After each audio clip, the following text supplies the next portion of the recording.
I finished the name tags, as you can see here, and the next step is the HUD that you see coming down when you select the character. So all we're gonna do is create a new composition, and same details. And I already have a copy here, but this is how you do it. You're just gonna get this shape here, and make sure the fill is set to solid color and stroke to none, and draw something. And then you blur it with effect blur, Gaussian blur to whatever amount you want, and then you add the text, and that's pretty much all there is to it. So I'm just going to copy what I did here and paste it. Okay, so this is what it'll look like once you've done the text and everything.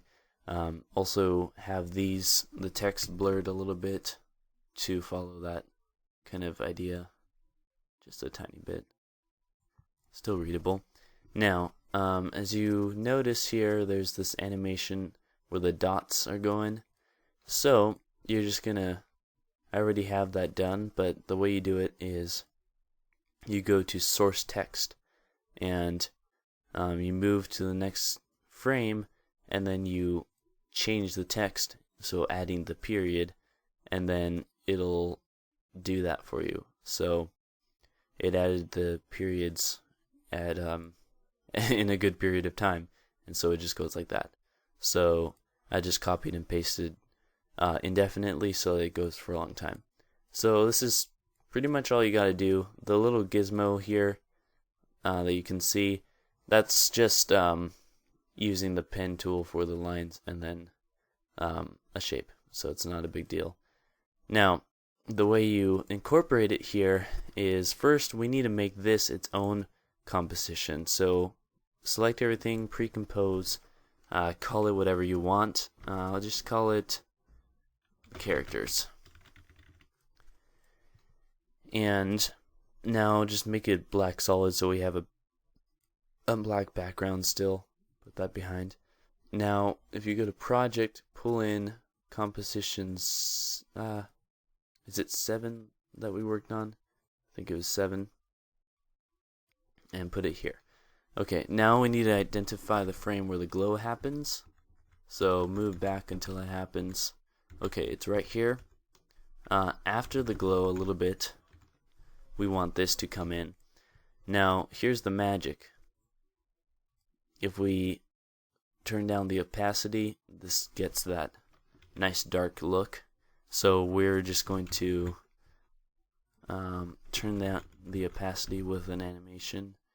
This is probably good enough. It's dark enough.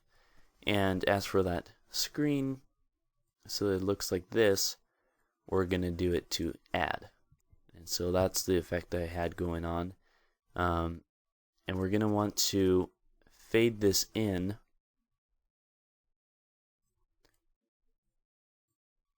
Let's go to opacity, set it to 0%, and add the keyframe, move here 100%, go back to this keyframe and the position it comes down from above. So move the entire thing up there, then down here. Okay, so let's see what that looks like.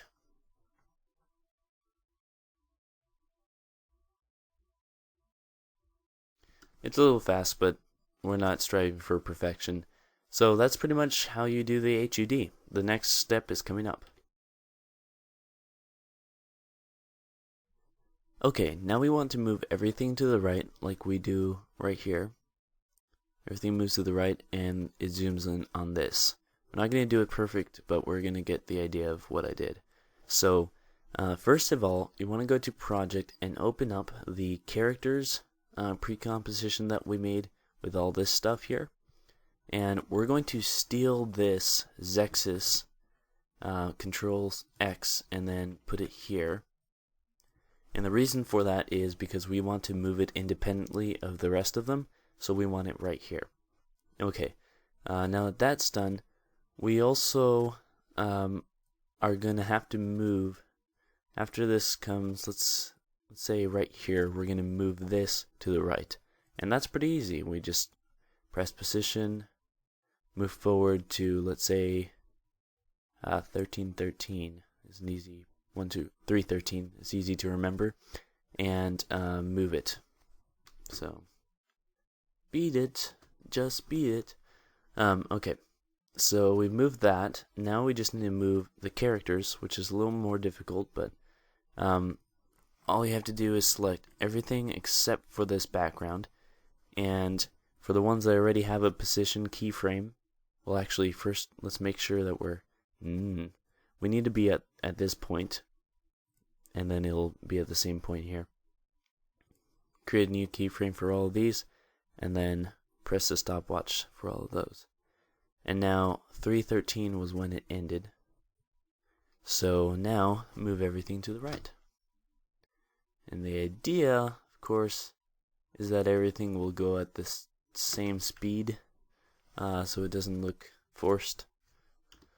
Let's see here.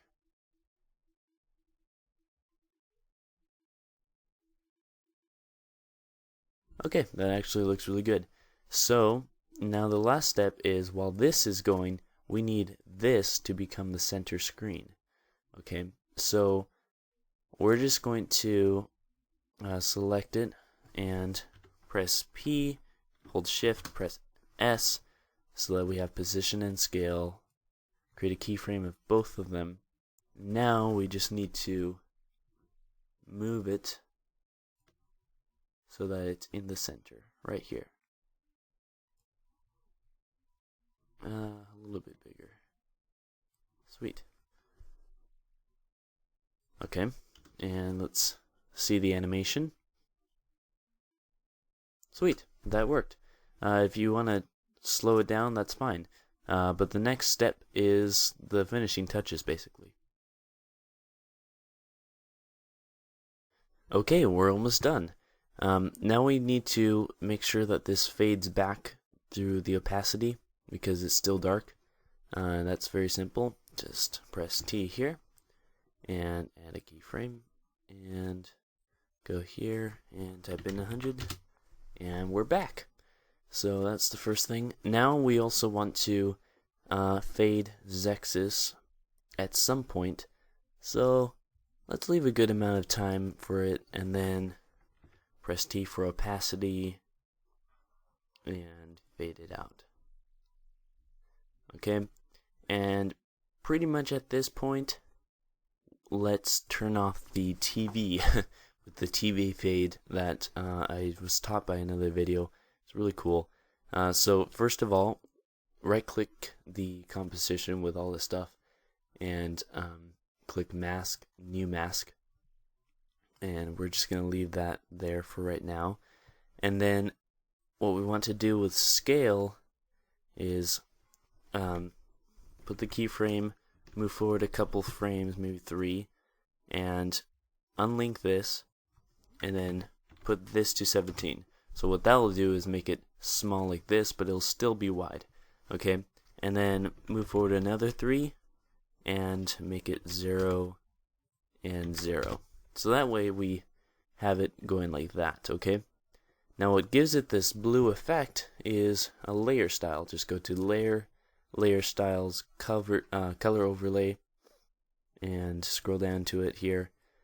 Choose a kind of a light bluish hue, and that should be good enough. Now the opacity has to be 0 at this point, but once it gets to around here, we want the opacity to be 100%. Okay, now the magic is the feather here, the mask feather. Here, let's animate it to nothing. And then around here, we want it to be, just type in 1000. And that's what kind of gives it this look here. Now, as you see in the original composition, these lines, you see this kind of movement thing, that's motion blur. We actually basically just finished the entire intro And our last finishing touch is to put on motion blur. So select all, make it all orderly, and press motion blur. And what should happen is we need to also go to each of these compositions and choose motion blur. Same here, same here. Okay, now, yes, click toggle switches and modes and turn on motion blur for everything.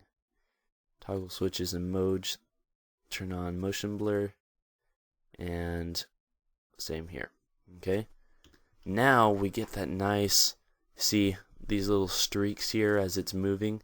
Motion blur is just a really nice effect.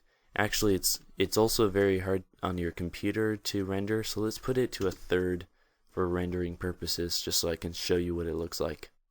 And that's really it, guys.